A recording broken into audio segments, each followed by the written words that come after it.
కోళ్లతో వచ్చిన గొడవ be like. గట్ల కాదు గాని నువ్వు తిడితే తిట్టుకో గాని నా మొఖాన చూసేందుకు తిడతాను నువ్వు. ఏంది నీ కథ గమ్మతున్నది? నేను దునియా తిట్టుకుంటా, నీ మొఖాన చూసి తిట్టినట్టు ఎవరితో నన్ను అనిపి. నన్ను ఇడ ఎవ్వరు లేరని తెలిసి నన్ను చూసే తిట్టిను, ఇంకా ఎవరితో నన్ను అనిపి అంటున్నావా నువ్వు? ఓ లచ్చవా, ఇప్పుడు ఏంది నువ్వు నాతో లొల్లి పెట్టుకోవడానికి వచ్చినావా ఏంది? లొల్లి పెట్టేది నువ్వా అనే నాకు కనబడతాను గాని మంచిగానే. గది కాదు గాని నువ్వెందుకు రేషానికి వస్తావు? నా ఇంటికి కోళ్ళు వచ్చినాయి, నేను బరాబర్ తిట్టుకుంటా, నీకెందుకు వస్తుంది రేషం? ఎట్లా కోళ్ళు ఎవలేవో నీకు తెలియదా? ఆ కోళ్ళు మాయనే కదా, నువ్వు నన్నే కదా తిట్టేది.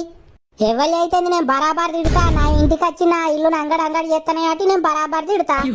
అంటే ఎటుగానికి ఇప్పుడు మాకు కోళ్ళు ఉన్నాయి, నీ కోళ్ళు ఇవ్వనే కదా నీ ఏడుపంతా. మరి నీకు కూడా కోళ్ళు ఉన్నప్పుడు నా ఇంటికి ఎన్నోసార్లు వచ్చినాయి, మరి నేను ఇట్లనే తిట్టినా నీ లెక్క? గవ్వని కాదే, నీకు ఎక్కడ వశపడక నాతో లొల్లి పెట్టుకుందామని వచ్చినవే నువ్వు. మాటలు మంచిగా రానియే, మరి చెప్తానా? లొల్లి పెట్టుకోవాలని ఎవరు చూస్తారో మత్తుగా కనబడుతుంది.